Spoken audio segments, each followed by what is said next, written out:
side of the African continent, in Kenya, the political angst of recent months is starting to ease off. 2 weeks ago, the newly elected President Uhuru Kenyatta shook hands with the opposition leader Raila Odinga.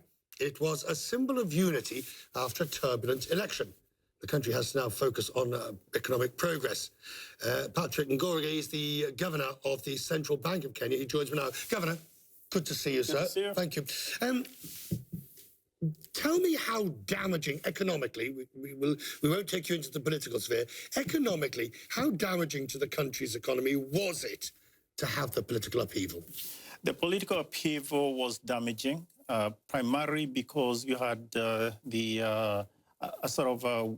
lot of investors adopted a wait-and-see attitude.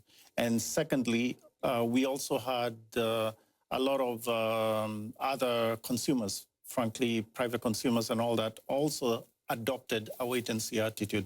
So growth rates, manufacturing, for instance, was at a standstill, manufacturing sector. Right. And that is a significant contributor to the economy. So in terms of just actual impact on the economy, I think it was primarily on the manufacturing sector. Do you now see a period of stability ahead? And if so, what are your forecasting for growth? Okay. The economy has turned the corner. Definitely 2017 was a difficult year. But now we are looking forward in 2018. We are forecasting growth in the order of 6.2%. Which is higher than last year? Much higher than last year. Last year, we expect growth rate to be around 5%, maybe shy of 5%. But remember, last year, we had also, in addition to the politics, we also had the drought. So that was a significant downward pressure on the economy. You enjoy the luxury of independence, yes. Your Monetary Policy Committee, as, in that sense. What is it, do you think, Kenya now needs? Having had tourism disrupted by terrorism, having had manufacturing disrupted by electoral and political unrest, what now does the country need, in your view? Okay. First thing is we need strong macro policies. That is for sure. So in particular, we need to strengthen the fiscal policy. So a bit of consolidation, which is a big item. And that is austerity? I would say consolidation, not austerity. The reason there is that there is scope for reducing expenditures, maybe increasing also revenues appropriately. But this will rebalance the economy appropriately. But that is one major item. The other thing is strengthening of institutions.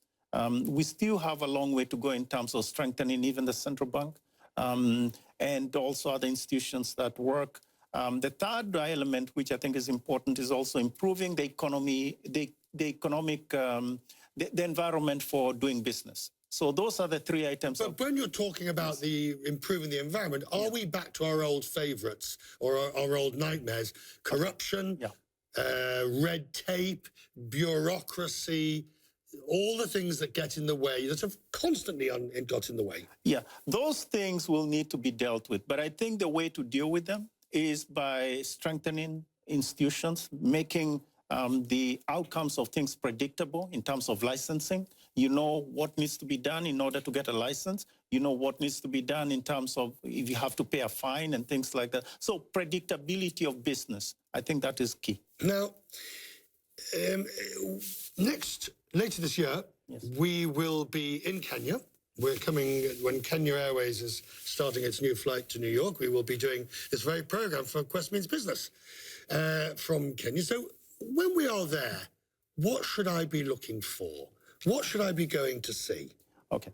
The first thing you need to see is the vibrance of the private sector. That is key. Actually, Kenya is running on the private sector. It's less now on the public sector. Public investment is really private sector. And that is really quite varied. As a matter of fact, what you will see, what you should see, is also the diversity of the economy.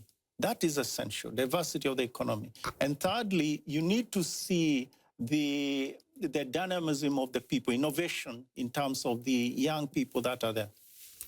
I hope, sir, that you'll show me some of that when I'm there. I hope that we'll have a chance to have a chat about these things. I look forward to seeing you when you visit Kenya, and I'm not sure I'll be on that flight, but you will be on the flight to Nairobi, and I look forward to welcoming you there. There we are. Governor, thank you very much indeed. Thank you, Rich.